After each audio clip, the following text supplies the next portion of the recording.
یو سړی تاسو سره میلاو شي هغه سړی وي د هغه سټرکچر د سړو وي د نارینه وي د هغه خبرې د نارینه وي د هغه کار د نارینه وي او پیدا کړی الله تعالی 100% نارینه وي او چې په دویم ملاقات کې تاسو سره میلاویږي هغه جنۍ وي د هغه کړه وړه د هغې چال چلن د هغې گفتگو د هغې انداز دا هر څه چې کوم وي هغه د فیمیل وي یعنې د زنانه وي یعنې تاسو به څومره حیرانېږئ چېرې دا څنګه وشو چې الله تعالی یو انسان پیدا کړی هغه سړی دی او اوس چې کومه دی په دویم ملاقات کې هغه ښځه ماته ښکاري کوم نو د ټولو نه مخکې دا کلپ چې کومه دی راځئ مشترکه وګورو د هغه نه بعد بیا نورې خبرې ترې تاسو سره زه کوم جي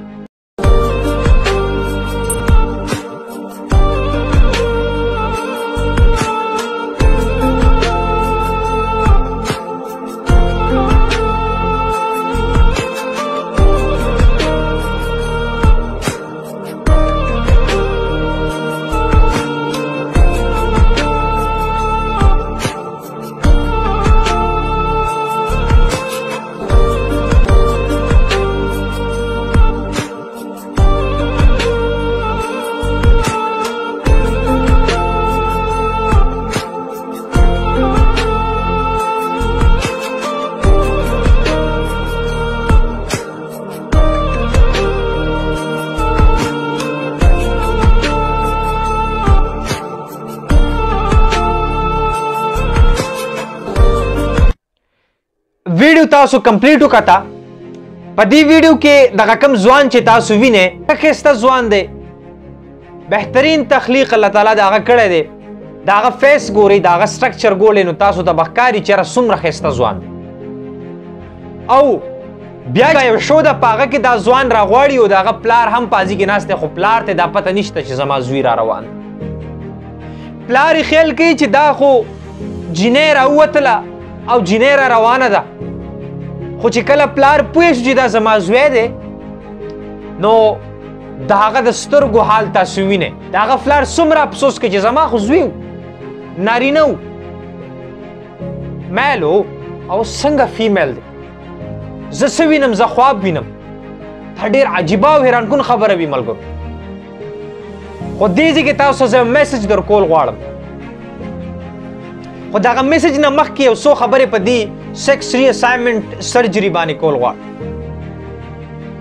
یو رپورټ مې کته په هغه رپورټ کې وایي چې په امریکا کې تر 100 تر 500 پورې کسان چې کوم دي دا پر ایئر دا سیکس اسایمنټ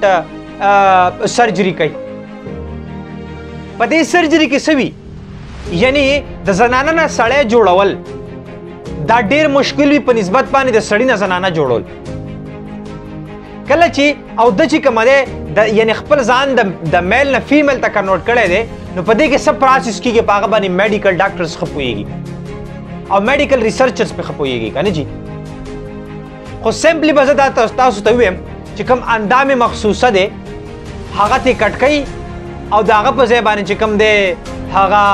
یعنې ویجاینا چې کومه دی فټ کوي جي اوس زه راځم هغه میسج ته دا چې کوم د فریډم دپاره راوتي چې کوم میرا جسم میری مرضی والا او هم کیا چاہتے ہیں آزادی دا خلق د دوی مین مقصد چې کومه دی هغه دا ازادي ده چې دوی ته میلاو شي ځکه په اسلام کې خدا مکمل طور حرام ده چې یاره ته یو جنس چې کومه دی هغه تبدیل کې الله تعالی ته څنګه پیدا کړی ته د ښځې مثال کې طور پر ښځه پیدا شوي هغه ته کنورټ کې میل ته میل پیدا شوي هغه کنورټ کې څه ته فیمیل ته دا مکمل حرام دی په اسلام کې او دا ازادي دا خلک غواړي چې موږ څه کولی شو